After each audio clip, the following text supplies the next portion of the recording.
महायोगी नागनाथ जी। दूसरे दिन महाराज श्री प्रातः भ्रमण के लिए रेलवे स्टेशन की ओर पधारे। मन में सोचता हुआ मैं पीछे पीछे चल रहा था कि महाराज श्री माताजी की टेकड़ी के विषय में कुछ कहेंगे। कुछ देर के उपरांत महाराज श्री ने कहना आरंभ किया। महाराज श्री, भर्तृहरि के चामुंडा माताजी की टेकड़ी से चले जाने के उपरांत महाराजा विक्रमादित्य का टेकड़ी पर आना जाना काफी बढ़ गया था। भर्तृहरि, जिनका नाथ संप्रदाय में दीक्षा लेने के पश्चात विचारनाथ नाम हो गया था, टेकड़ी से जाने के उपरांत ऐसा अनुभव कर रहे थे जैसे कोई बालक अपनी माता से बिछुड़ गया हो। मैंने कहा, किंतु भर्तृहरि तो शंकर भक्त थे, फिर वह भगवती की ओर कैसे आकर्षित हो गए? महाराज श्री, कुछ लोग शंकर की उपासना करते हैं तो कुछ भगवती की, किंतु नाथ संप्रदाय के मत अनुसार भगवती शंकर का ही अभिन्न अंग है। शंकर की उपासना में भगवती की उपासना भी हो जाती है तथा भगवती की उपासना में शंकर भी साथ रहते हैं।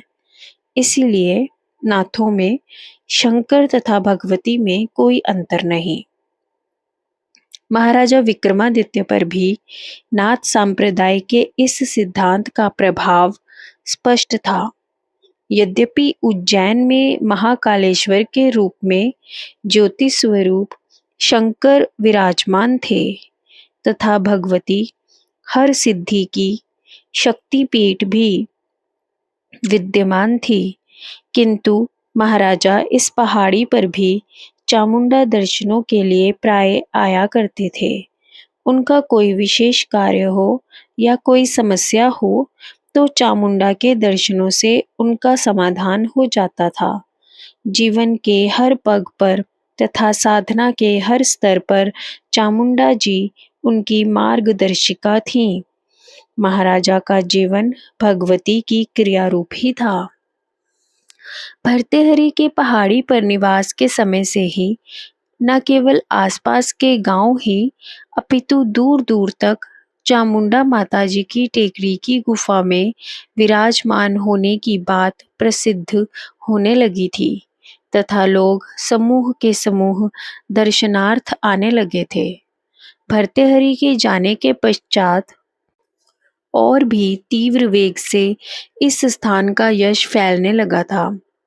लोग इस बात के लिए उत्सुक थे कि वह स्थान कैसा होगा जहां भर्तृहरि जैसे उत्कृष्ट साधक ने तपस्या की। एक तो माताजी का स्थान, दूसरा भर्तृहरि की तपस्थली। नाथ संप्रदाय के महात्माओं में भी इस स्थान के लिए आकर्षण बढ़ने लगा था, जिनमें से योगी नागनाथ जी प्रमुख थे।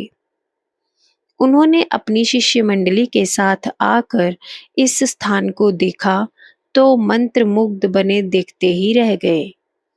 उन्हें वन प्रदेश की रमणीयता के साथ वहां माता जी की सूक्ष्म अलौकिक तरंगों के अतिरिक्त भर्तृहरि की आध्यात्मिक तरंगे भी अनुभव हो रही थी। मैंने पूछा, महाराज श्री, क्या आपको भी भर्तृहरि की सूक्ष्म तरंगे अनुभव होती हैं? महाराज श्री, जब भर्तृहरि की पहाड़ी पर बीते समय के दृश्य प्रत्यक्ष अनुभव होते हैं तो उनकी सूक्ष्म आध्यात्मिक तरंगे भी अनुभव होती ही हैं। उनकी तरंगे तो नारायण कुटी तक भी पकड़ी जा सकती हैं। नारायण कुटी भी तो टेकड़ी पर ही स्थित है। मैंने कहा, मुझे तो कुछ अनुभव नहीं होता, ना साधन के समय ना इतर समय में। महाराज श्री, चित्त की अपनी अपनी अवस्था है। सूक्ष्म तरंगों के अनुभव के लिए चित्त की सूक्ष्म अवस्था की आवश्यकता है। सबको ऐसी अनुभूति नहीं हो पाती। योगी नागनाथ अत्यंत उच्च कोटि के साधक थे, कई सिद्धियों के स्वामी, किंतु उन सिद्धियों का अभिमान एकदम नहीं।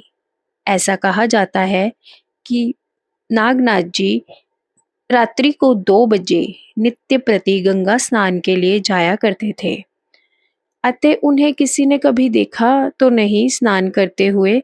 उनकी गिनती 9 नाथों में की जाती थी।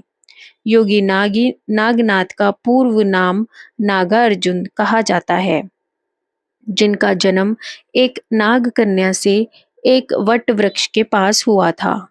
इनका पालन पोषण एक दरिद्र किंतु अत्यंत सदाचारी ब्राह्मण द्वारा किया गया। किसी समय इनकी तपस्थली ज्वालामुखी जो हिमाचल प्रदेश रही है, जिससे यह ज्ञात होता है कि ये माता जी के अनन्य भक्त थे। इस कारण भी जब ये माता चामुंडा माता जी की टेकड़ी पर आए तो यह स्थान एकदम उनके मन को भा गया था। मैंने कहा, ऐसी बातें सुनकर सामान्य साधक का मन सिद्धियों की ओर लपकने लगता है महाराज श्री, किंतु सिद्धियां तो उसे ही प्राप्त होती हैं जिनका मन उनकी प्राप्ति के लिए नहीं लपकता। जो सिद्धियों की प्राप्ति के लिए साधन करते हैं उन्हें केवल अस्थायी सिद्धियां ही उदय होती हैं। नागनाथ जी ने कभी भी किसी सिद्धि हेतु साधन नहीं किया। उनका साधन सदैव भगवान की कृपा प्राप्ति के लिए होता था।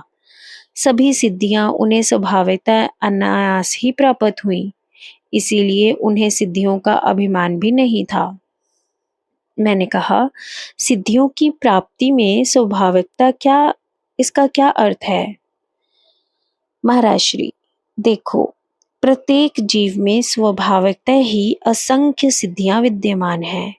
सिद्धि संपन्न साधकों तथा सामान्य संसारी जीवों की आंतरिक स्थिति एक समान है।